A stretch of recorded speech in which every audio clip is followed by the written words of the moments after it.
Joe Moffett has been a mindset coach for high performers for the last decade.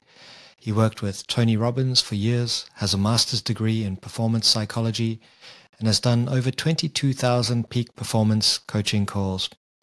Joe has been featured on many other podcasts and in YouTube shows, and today we unlock insights that I'm sure will be valuable for you on your journey. Joe, welcome to the show. How are you today? I'm doing outstanding. Thank you for having me. Super excited to be here. Likewise. So for those who haven't met you or encountered your work before, perhaps you could share a little bit about your story and journey to get you to where we are today. Oh, wow. That's a big one. I will keep it as short as possible. But I was one of those kids in high school. I loved playing sports and athletics, and I thought I would be in the NBA one day. But as you can see, well, you can't see, I'm 5'10", and I'm white, and I don't jump high. So my ability to make the NBA wasn't there. So I didn't know what I wanted to do when I got out of high school until I met a friend of mine who went to the war in Iraq, and he came back and he was in the military. And so that got me really excited. I thought, I want to serve my country. I want to do something good. And plus, I want to get out of where I live. It's not like the most amazing place in the world, but it's not bad either. So I joined the United States Marine Corps, spent 5 years in the military. I lived in Okinawa, Japan for 2 years, deployed all around the Pacific out there. Got to see some really cool things. Got to see the different types of cultures and people, and started noticing patterns within people. And we'll touch on that maybe down the road here. But then I got orders down to San Diego, California, where I fell in love, where it's just sunny all the time and beautiful weather.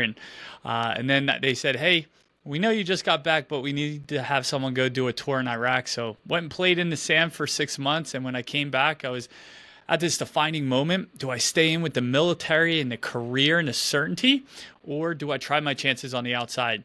Ultimately, I decided, hey, you know what? I'm going to try my chances on the outside, do what I want to do for a change. And I started going back to school to get my degree. I got involved in network marketing, Amway to be exact, if anyone knows what that is.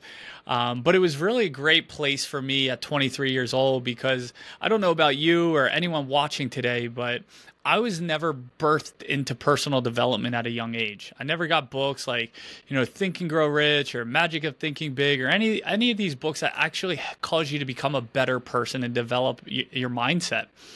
And so I started to inhale this content from some of the greatest minds in the world: Zig Ziglar, Jim Rohn, Tony Robbins. And Tony Robbins was one of my favorite, and he really changed my life, to be honest, because at that time in my life, I was 23 on my own, just got out of the military, and I was about $30,000, $40,000 in credit card debt. And I like to think I'm an overachiever. I don't do things once or twice. I got to do it 3 times. I got to have that, that resiliency to be able to make it through. And so I was in and out of relationships, but his work actually showed me the patterns that I was running and how to shift them. And so that changed my whole life. From that point forward, started changing the way I treated women and how I showed up, and then how I performed in my finances and my career. And I met my wife at a Tony Robbins event. I got involved at Tony Robbins' company to become a mindset coach for his organization, and I spent almost 7-8 years there. My wife also became a Tony Robbins coach, and that's how we started our professional coaching journey. And then from there, we started our own business. Tony was great, and we served his mission, but we felt like we had our own mission. And so we started our company called Master Life by Design. And now we help people create financial freedom through passive income and mindset, and overcoming the mindset challenges that we have. Because as he would always say, everything is 80% psychology, 20% strategy. And so I found that to be so true in my life. But we met in 2014. We got married in 2016, had our first son in 2018. We built a house out in the Boise, Idaho area. And then we had our second and final son in 2020. And now my wife and I, we both do our own coaching. We do real estate investing, but we help people create financial freedom in their life. And so it's fun. It's exciting. It's a cool journey to see people grow, but also to watch yourself grow. So that's kind of where we are today. Wow. Thank you for your service and going to these places and doing what you did. I never really thought of the military as this wonderful opportunity for exploring other cultures, you always think it's just all hard work, but you actually do get to travel at the same time and experience places, right? Yeah, absolutely. I got to go to so many great countries and meet so many unique people.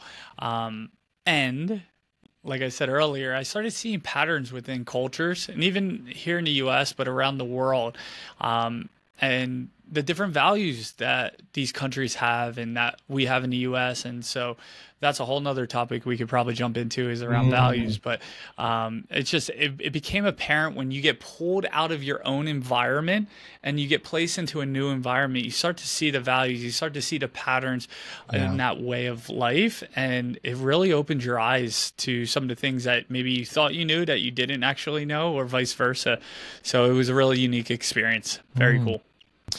You mentioned Tony Robbins. What was it that really that resonated for you in terms of Tony Robbins' message or helping identify some of those patterns? I mean, you've got deeper than most people go at becoming one of the coaches, but I'd love to hear, what were some of the tools or practices or insights that really grabbed you from Tony Robbins? It's a really great question. I think Tony's methodologies are really great for a lot of people. Some people they don't. A lot of when I went back to school to get my master's degree in performance psychology, most of my college professors they did not like him. Because it wasn't always scientifically Yeah. based. Mm. And now there's certain studies coming out. There's like Amy Cuddy. She was a Harvard grad and she did Power Pose. She did one of the most watched TED Talks talking about the power of your physiology and the impact it makes on your body and your emotions. And so that's just coming out. That just came out, but he's been teaching it for 40 years. So, but what I loved the most about his methodologies is that they were practical, that like you could implement them right away and see a shift if you actually use them, right? Like I could hand you a hammer, but if you don't do anything with it, it's useless, right? But Mm. if you take that hammer and you go build a shed or a house with it, now you have something 10 times more valuable from that tool. And so I just love the tools that he had. I use them. It changed my life. I seen the shift and I just saw it as a way to apply it immediately because in life sometimes we need something right away. We don't have time to wait, an hour or like a month or a year for something to shift. We need something now, and his thing's all about action in the moment. So I just fell in love with Mm. that. I think it resonated with my spirit more than some of the theory based methodologies out there. Someone that they study something but they actually have never done it their whole life. Like I'm not that guy. I want to take it and run with it, use it, and see how it works. So yeah. Yeah. Yeah. Wonderful that you found Tony Robbins at such a young age. Some people don't, or don't find that mentor, whether they're real or just via YouTube, until much later in life. So I think that's very fortunate to come across that and the whole self-development space. I remember being 23, 24, and rolling my eyes at a lot of these ideas and going, oh my gosh, what is all of this stuff? But then I had a mentor in Australia. His name is Ian Hutchinson. Quite coincidentally, his company was called Life by Design, which is really interesting. And there you go. So there's a connection.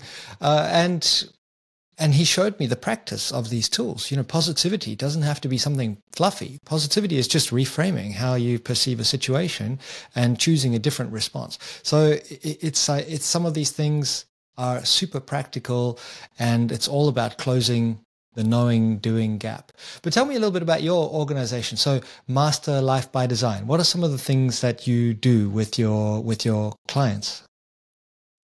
So a lot of the times what we're doing is we're really working around the psychology of the individual. I love that you brought up, it's not just looking at it in a positive view, but it's reframing the way you see something because you actually do have a choice. In the way you think and the choices you make, you can live at cause or you could live at the effect of life. One's going to produce better fruit than the other, but it's still your choice, and it's always going to be the individual's choice. And so, Mm. we really show people when we're working with them one on one where they may be feeling like they don't have a choice, but giving them back their power to be able to do so. We're more niche. We started helping people. We started helping a lot of real estate investors. It was just something that naturally started coming to us, and it was something my wife and I did. But regardless of whatever industry you're in, you could be the CEO of a company that has, thousands of people underneath of you. You could be a real estate investor. You could be an athlete. But the principles around the psychology still hold true across the board. We all have to work on this. And so one of the things we like to do is work one-on-one with people to really customize what's going on up here for them. Because when we can start to sort things out where it makes sense to them, where we can show them where the puzzle pieces fit together, it's like sharing with them the top of a puzzle box. Because a lot of times people have all these pieces, but they don't know what they're building. And so when we can show them that puzzle box, or at least create that for them or with them, it starts to give them an easier way to succeed on their journey and their path. Doesn't mean it's not going to be challenging or obstacles or they're going to mess up or fail, because that's totally part of life.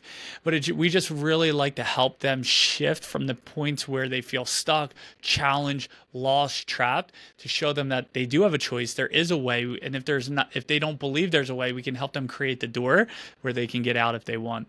And so utilizing a lot of the tools that my wife and I have collected over the years from not just Tony Robbins, but from some of the greatest minds out there, and even some of the strategies that I've learned in some of my degree program. Because look, I'm a guy who wants to be able to build things quickly and efficiently. And if you can give me a hammer to hammer in a nail, I can build a house. But if you give me a nail gun, I'll go twice as fast. And so whatever tools we can use to help people, that's what we focus on. But yeah, that's what we love to do with our clients one-on-one. Excellent. I like the idea of the puzzle pieces, because a lot of people don't realize that they already have a lot of what they need for success inside of them. They already have a lot of these skills. It's just actually putting them together. Maybe sometimes you need to actually help them create the vision or create what that picture is going to be. But sometimes it's really just a case of connecting the dots. As you said, you've got everything you need. Here's the picture. Sharpen it. Yeah. How important or valuable have the lessons you learned in the military been in terms of helping you support others and come up with programs for people to achieve peak performance? Because of course we always associate people in the military with physical, emotional, mental fitness. They get trained. Are some of these skills transferable or have been useful in the outside world? Absolutely. At least for me.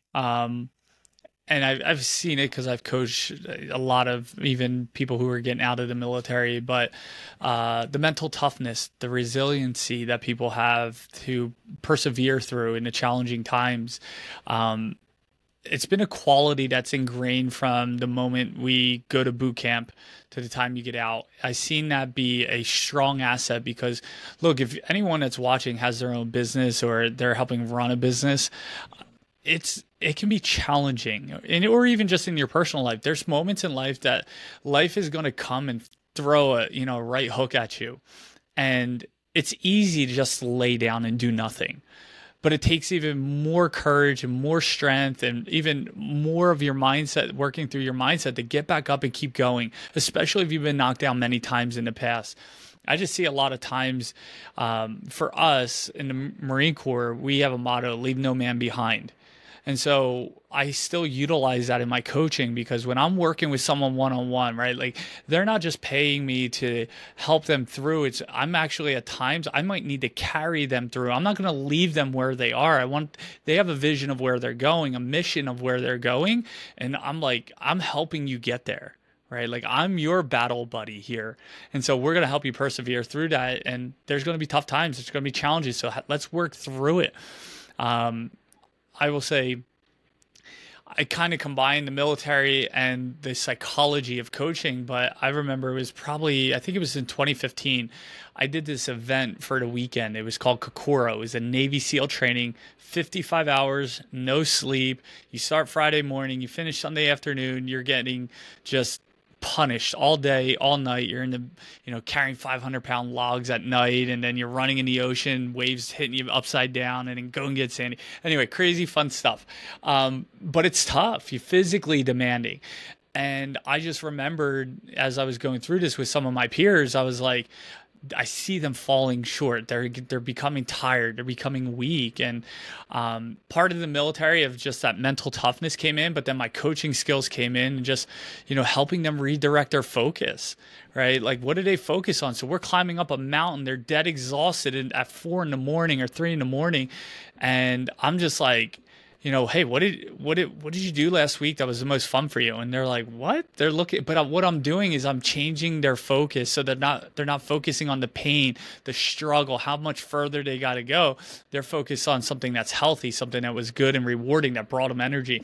And so it's fun when you can take the two kind of components and put them together in any day, any area of life. But something as challenging as that was, it was fun to be able to experience. But yeah, I bring a lot of the military stuff into my coaching too. Plus the hardcore accountability at times when they need it is always fun. So excellent. You mentioned a lot of tools for mental fitness, that mental toughness. I guess step one is to actually just realize how busy our minds are. And there is so much competing for our fragmented attention at the moment, more than ever before. What are your thoughts about becoming aware of thoughts? Our beliefs and our values they control us, right? And our beliefs are nothing more than a collection of thoughts that we've thought over and over and over. And so we have to have awareness to make any change, right? I'm sure your audience already knows that, but what I think about all the time is we have 70 to 80,000 thoughts a day, right? And they're just swirling around up here. And most of them are recycled, right? That's why I'm always thinking about like, hey, what's some new content you can put in your brain that's going to actually cause you to advance, like this podcast right here, right? And you're showing what you're doing here. But with that being said, most people never take a mental inventory of what do I think on a daily basis? Because if they really sat down and wrote out what they thought on a daily basis, it would shock them how much they actually repeat themselves. And more importantly, the negative aspect of their thoughts show up much more abundantly than the positive thoughts. And so why that's important is because you got to have a map of where you are before you decide where you're going. You have to know your terrain. And if you know, hey, most of my thoughts, I keep thinking about how I'm not going to succeed, or how I'm not going to, get that job if I put the application in, or how I'm not going to be able to succeed in business because my parents failed and we didn't have anything as a kid. Though taking inventory of those thoughts and those beliefs is so important. And so I always like to have clients just take a moment and just for 3 days, just write down what are the dominating thoughts that show up in their mind consistently. Are they positive? Are they negative? Are they supporting you on your path of where you want to go, or are they preventing you from where you want to go? And that really opens their eyes. Simple exercise, but extremely powerful. So it's just something small that anyone can actually do. And everyone listening, you could do that starting today. Any other thoughts about creating an environment, or at least cultivating the conditions for mental clarity? I mean, I know that people hardly even consider that they can create an environment where there is a bit more space and time for you to think. What are your thoughts around, digital detox or meditation practices? Absolutely. I'm all for it. I laugh because my wife and we have a nanny for our boys who are 3 and 5. And last month we had the entire month without a nanny. We were transitioning from one to a new one. And so we had calls with clients. So when my oldest was at school, my youngest would watch his iPad. And then my oldest would get home and he'd be like, Dad, I didn't get any iPad. So we'd let him. And we saw a massive shift in their behavior, not in a good way. And so now they're on a detox, and it's been about a month, and they're night and day different. And I started thinking, I'm like, well, if that has an effect on my children, well, what does it have on me and my clients? And so having a mental detox from even just like these things right here is so powerful. I remember I used to do every Sunday, I would do no technology Sundays to just give myself that detox, right? That's to just kind of be more introspective of my thoughts. So that's a healthy way. Meditation, absolutely. Just I look at meditation as if you had like a million Zoom boxes open and everyone was talking all at the same time. When you start to meditate, it's like you're shutting one off here and another one here and another one here. And slowly you're shutting these voices off that allows you to just be present with the present moment with yourself. And that can be even a deep process for people because then they've never actually sat alone by themselves. And then they ask the question like, who am I? But that's a whole nother thing. We won't go too deep, but I love that. And honestly, journaling is such a simple, healthy process. And it doesn't, I don't know about everyone watching, but if you're like me, I'm not the guy to sit there and write for, an hour and a half. I maybe do that once every 3 to 5 years, right? Like I Mm. like to verbalize it. I'm a verbal processor, as you guys can probably tell, but I like to I'll hit record on my phone and I'll just spill out everything how I'm feeling on it. Just get it all out because otherwise, if you don't learn to express, you start to suppress. And when you start to suppress, you create baggage. And that baggage over time becomes extremely heavy. It weighs you down. And so I like to do a mental detox of that through verbal processing for me. Some people write, that's fine. But my goal is for people not to carry the baggage. And a quick little example, not to go too long here, is like if I had you hold this pen out in your hand in front of you and I asked you to hold this for 5 minutes, could you probably do it? Yeah, sure, no problem. But if I asked you to hold it straight out for 5 days or 5 years, or 5 months, you'd probably be like, no way, because a pen eventually becomes so heavy. So we usually have these thoughts that show up in our mind, and we're like, oh, it's not a big deal. I'll just carry it for now. And then all of a sudden, you start carrying it for a week, a month, a year, a decade, and eventually it becomes so heavy. And you're wondering why. Why am I not in the relationship I want to be in? Why can't I hold a relationship down? Why can't I be financially successful? Why can't I lead my team or this company? And it's because you're carrying so much baggage that you thought was so insignificant, but it becomes so heavy. So going through these exercises, and there's so many more, and I'm sure you shared so many others in other episodes in your podcast here, but when you're able to do that, it starts to liberate you and free you from the things that that will hold you back from your success. So long-winded answer. Mm. No, that's a very insightful answer. I really appreciate it. I hadn't thought about it as holding a pencil, and we carry so many threads that are left open. I mean, if I look at my inbox, and this is just sharing openly, there are thousands of unanswered emails. Most of them are junk, right? It's spam and all of that kind of stuff. Well, there's not that much spam anymore. It's newsletters and so forth. But there's this low level pressure of just thousands of unanswered things in the environment. It's a real call to action to take more care and to clear things out, maybe physically in terms of your workspace, less clutter, but also in terms of your digital space, and then also in terms of your inner landscape. What am I carrying around that's no longer serving or necessary? And I'm sure all of us have lots of things. And meditation, as you mentioned, is a nice way just to fact check how many Zoom windows am I running right now? And do I need them all simultaneously? Because chances are that you don't need to add to those 70,000 thoughts. Very interesting. From a peak performance perspective, so obviously the ultimate goal when you're coaching someone is to enable them to realize their potential, to achieve a level of performance that's right for them. Of course, there's always the paradox where performance requires recovery, and some people forget that bit. You would have learned that in the military. Talk to me about what peak performance is, what are some of the ingredients, and what can people do to realize their potential? It's a really great question and a loaded one. One of the things that I like to do is I talked about not having things not be so theoretical, but more practical. And so I like to actually add science in my coaching. And what I mean by that is I have my clients do what's called an HRV reading, heart rate variance. And so basically you wake up, you open this app called Elite HRV, and they put a heart rate monitor on and they measure their body, their heart rate variance, and it gives you a score 0 to 10. How are you? If I know if you were working from 6 a.m. to 11 p.m. the night before yesterday, and you had a killer workout in the afternoon, and I see that score comes to 5, and we're doing coaching session that day, I'm going to help adjust your your current expectations of what today should look like for you. Right? Like you shouldn't be able, our mind will tell us, go out and conquer today, right? But in reality is like, you shouldn't go too hard today. Meet yourself with where you are. Stop trying to always push past, because actually that can lead to injury, or in some cases, it can lead to bankruptcy in business or failed business teams, whatever area of you might be in.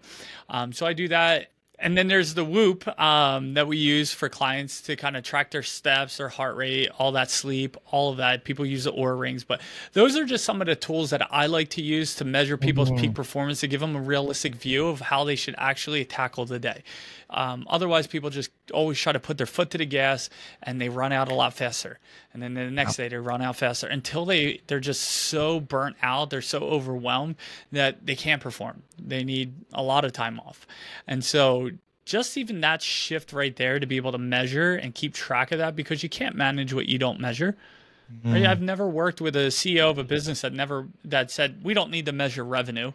Right. So whether it's coming from a position of revenue or performance, I want to look at like, what are the indicators that we can start to measure and manage on a daily basis for you to be ready. And so I like to start with that, but also peak performance. I look at 4 categories that I like my clients to just plug into.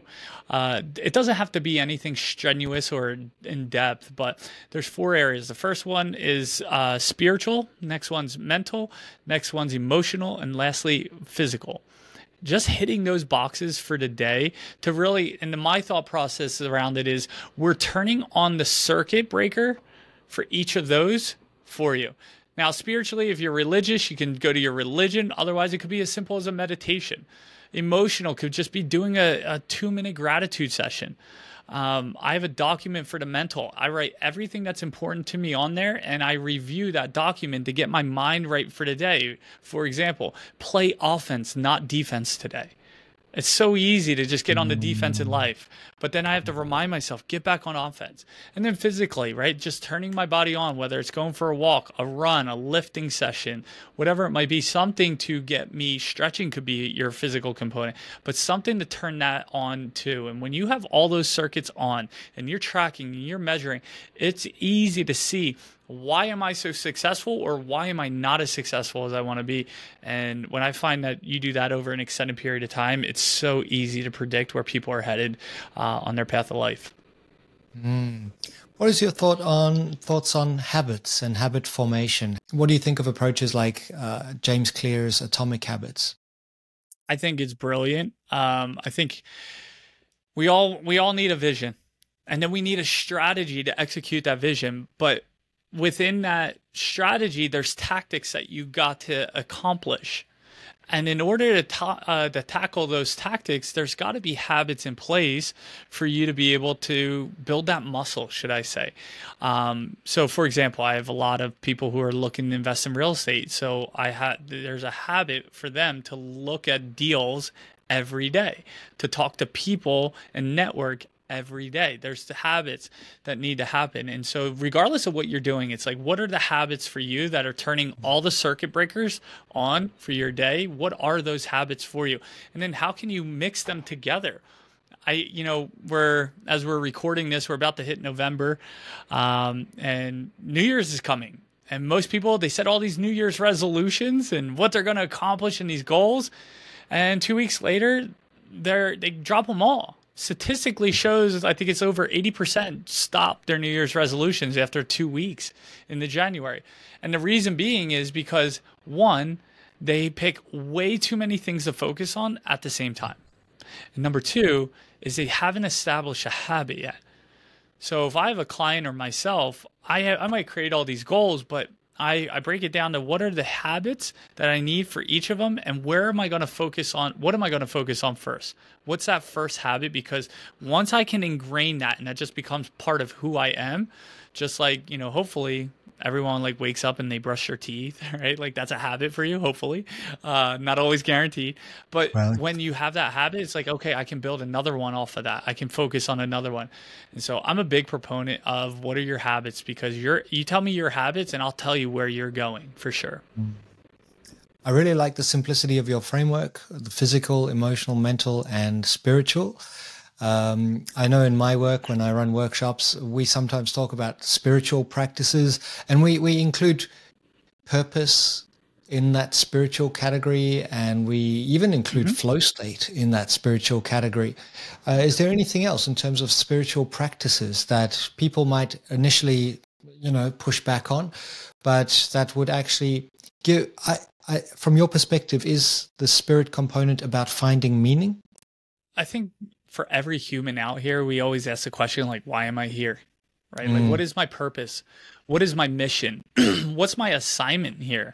Right? Regardless of what you believe, if you're spiritual or not, it's like we all want to know like what are we here to do?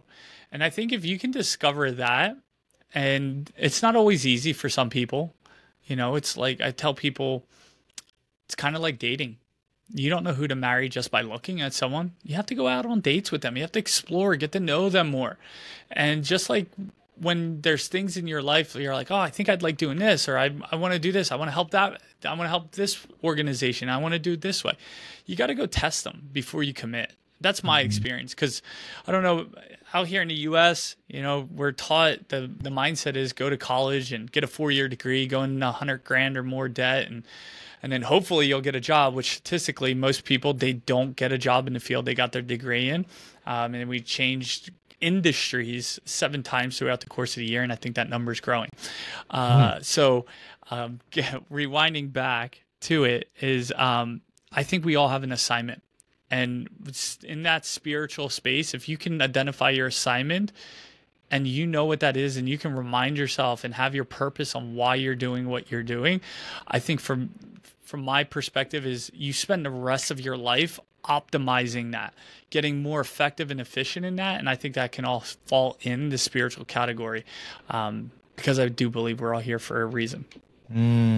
yeah, agree. I think that and there might be multiple assignments, I guess. One could be being a great parent. One could be being, I don't know, a philanthropist one day.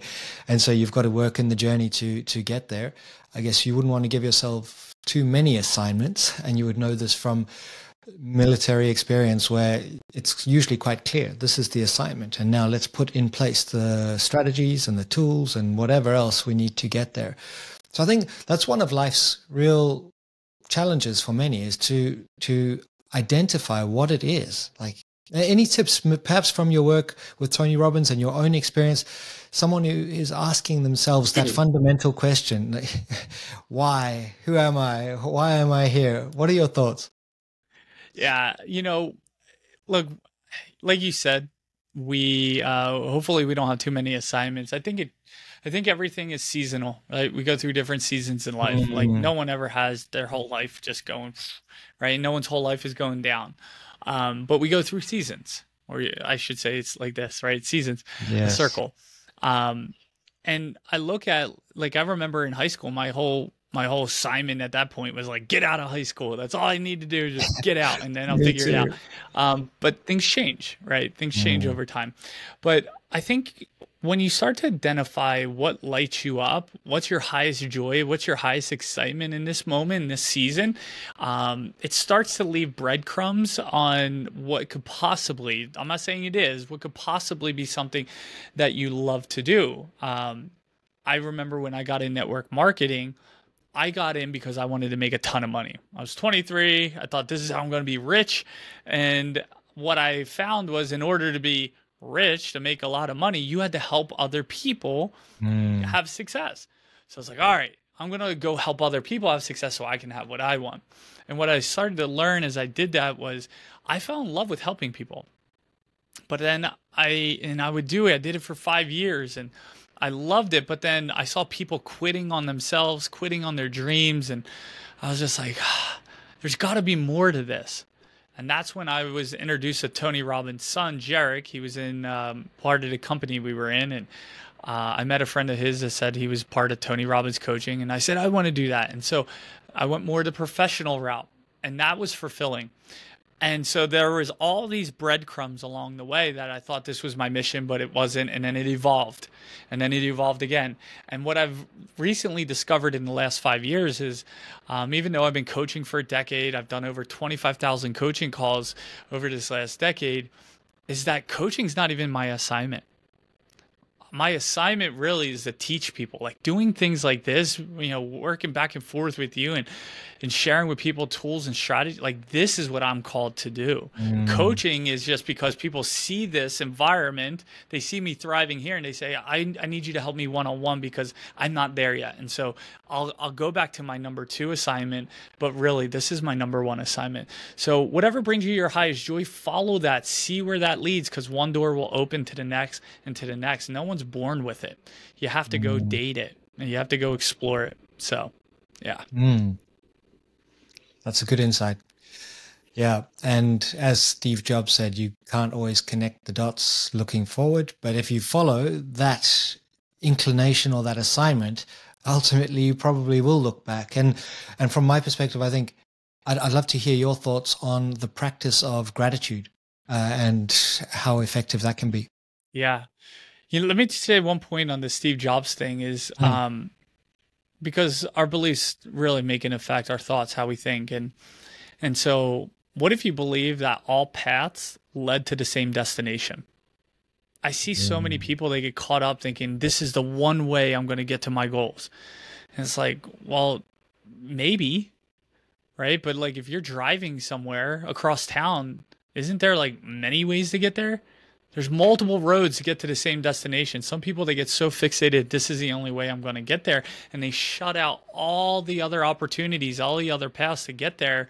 And I found that when you open your mind to that, when you shift your beliefs around that, it makes a huge difference. So gratitude, getting back to your question, this is something that I focus on a daily basis, because honestly, running a business or businesses, helping people, having a 5-year-old and a 3-year-old running around the house yelling or whining at times, and the pressure can build up. And I'm human too.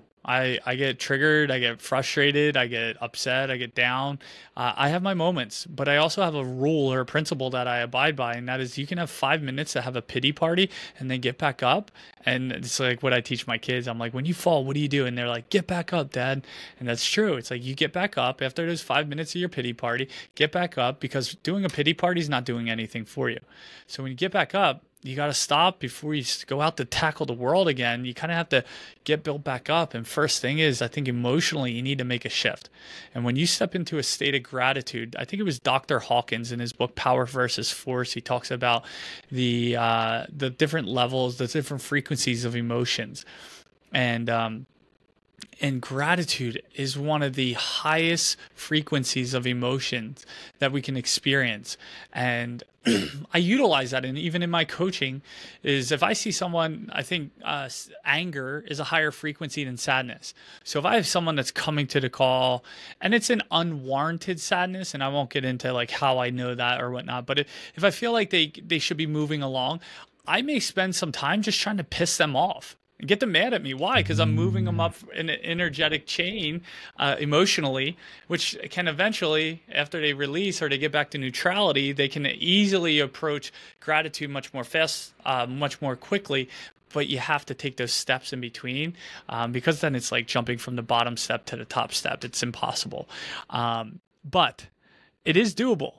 Right? How many times has someone ever been crying? I know I'm going on a tangent here, but you've been crying and then someone knocks on your door and you're just like, oh, and now all of a sudden you change your state, right? And so it shows that you can go from a lower frequency to high one quickly. But gratitude, I found, has been such a healthy ingredient to a healthy inner being and a healthy mindset. Because I found that when you take time to truly connect with the things that you're grateful for, and my wife, before we had kids, we used to go on gratitude walks all the time. We'd start with the big things, and then next thing you know, you're like, I'm so grateful for the enzymes that break down the food in my body so it doesn't just build up and kill me, right? Like, you go down to the micro, and so many times when you're walking through the process of gratitude, I found that it overwhelms you, and it's like a cup. When that cup is so full and then it starts to overflow, it's now a benefit to those if you take action on it. And what I mean is, I'll go through gratitude and someone will pop into my mind and I'll go into what I'm grateful for about them. And then as soon as I'm done, I text them. I just, hey man, I want to let you know, you remember when you did this for me? I just want to say, I really appreciate you. I appreciate our friendship. And now all of a sudden it's leaking into their life because they weren't expecting that. And now there's this ripple effect that's happening here. So there's so much more I could say, but I'll stop there. No, I mean, I could listen to that. Your gratitude walk idea sounds amazing. Your wife and yourself are welcome to come for dinner anytime, and we'll we'll have some good conversations. That's for sure.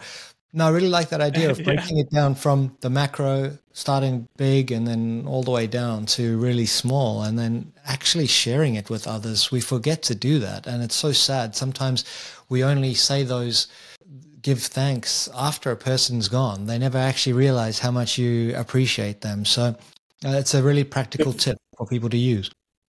Yeah. So good. What does it mean to master a life by design? Ooh. So for me, my wife, before I met my wife, I was $40,000 in credit card debt. I was in and out of relationships. I was living with 6 people in San Diego in a house. And let's just say life wasn't what I wanted it to be. It was very challenging. And I remember I had some really great mentors who had the life that I wanted. And I started asking them, I started kind of like interviewing them, like, what's your secrets, right? And the biggest theme that I saw that came around was people my mentors were, they were like, this is the vision that I have for my life, and I've created it to be this way. In my language, I like to say designed it to be that way. And he's like, we build everything else around our life instead of our life building around our business or our job. And I just thought that was so fascinating. And I coached a guy, and his company was called Project Life Mastery on YouTube. You can find him. And he inspired me to do something similar because I knew I wanted to help people, but I wanted to use online as a way to do it. But when me and my wife met and we were starting to talk about the life we wanted to create together, one day it just hit me that we're being very intentional about designing our life. Most people, they're kind of like a leaf off a tree. They just float wherever the wind goes. And I know that to be true, not only because I coach thousands of people, but because I live that. I was just going wherever the wind took me. The military was a great example. I went wherever they told me to go, right? And so now it's about consciously creating the life that you want and putting the markers in place and the things in place for you to create that life. My wife and I say this humbly, we have a life where we do have freedom. We do have the ability to travel the world and to do really cool things with our kids. I mean, my oldest, by the time he was a year and a half, he was on 78 flights before COVID shut down, right? Like, we just love traveling, and it's just the way we design life.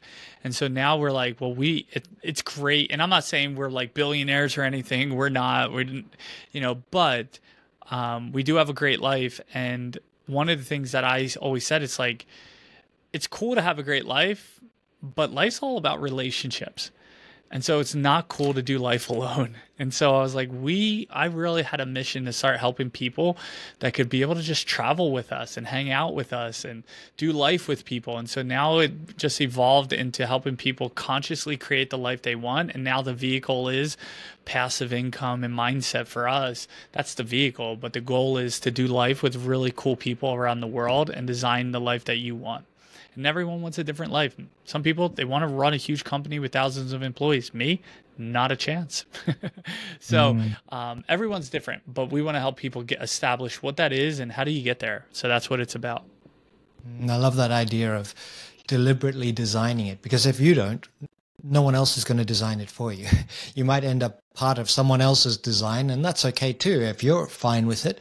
But many people do want to craft carefully a life that resonates, that's meaningful. And it sounds like you guys are on that path, which is wonderful. I mean, from my perspective, travel, it's also one of the most important things people can do. And a lot of people neglect it for very practical reasons. You know, if you have kids really young, maybe traveling is going to be difficult, but again, everything is possible. But I think that's one message that I'd like to share as well, is travel helps shape your version of reality, and you realize how most people out there in the world are just like us. Well, they're great. They're wonderful people. Most people out there would love nothing more than to invite you over for dinner. That's my experience. Yeah. And that can also help you decide, you know, which values, which tools, which practices will support a life that supports you. What a pleasure. Yeah. And you did that too, right, Brad? Mm-hmm. Right, like you love to travel. You go into companies and you help them, and you have your training, your resiliency training program. And so I can see you set your life up that way to be able to do that, because if you didn't want to go into companies, I'm sure you could just do a virtual training, but you enjoy that and it gets you out. And so you're sitting here living your best life, living life by design for you. And so you're just an example for everyone in your audience too, which is awesome. Oh, thanks, Joe. Yeah, it was, you know, it's a lot of hard work, late nights, early mornings, conversations to people around the world. But for me, what really gives me a buzz, what gets me into flow, is moments of deep presence, such as in a podcast where you're just really present and you alternate between deep presence and focus with someone. You're not worried about the future or the past. It's just super here and now. And in workshops, it's the same. And I realized that all my life, I'm seeking out those moments of presence, whether it's on a podcast, whether it's in a workshop, whether it's going surfing, which is my other favorite thing, or going for a run up a mountain. Really, what I love are those moments of real presence. So crafting a life around that, because through that presence, I think that I can give gifts of service. That's very similar to what you do, you know, some practical tools to help uplift someone else's experience. So it is amazing to be able to do that. I'm always prepared, as the Stoics say, you know, negative visualization. Prepare yourself, because it might all crumble. And then I think, well, if I was living in a tent with my family somewhere, that could be quite fun as well. You know, realistically, you make a plan, you bounce forward. Yeah. So yeah, thanks. I appreciate it. Absolutely. Any final thoughts for people out there? How can they connect with you, find out more, engage your services? Yes, I believe we'll have them in the show notes, but you can go ahead and I'm on Instagram, the Joe Moffett. You can find me on Instagram there, or you can go to YouTube, Master Life by Design. You can check out our YouTube channel there, or our website, masterlifebydesign.com. And then all socials have it under that name too. So that's it. Excellent. Any final thoughts, final words for people out there? Yeah, I'll say this, because the people listening to your show are looking for the cutting edge. And one of the things I'll share real quick in wrapping up here is I had a conversation with a buddy one time, and he made a flyby comment that changed my life. And that was this. He said, not everybody has it going on like they say they do. For everyone listening out here, it's easy to fall in the trap of comparison, looking at other people who have success or design their life whatever way. And I will tell you, everyone has challenges. I see behind the doors and curtains of so many successful people that don't have it going on like they say they do. And especially those Instagram influencers out there, they don't either. But don't compare yourself. Focus on where you are and design the life that you want. Kind of put these blinders on. Doesn't mean don't help other people, but it means take care of you. Put your oxygen mask on first, and then go out and help someone else do the same. But don't beat yourself up. If you see someone that's further down the road, cheer them on, honor them, because when you honor something, that flows right back to you. So I just thought that would be a healthy way to end this. So yeah.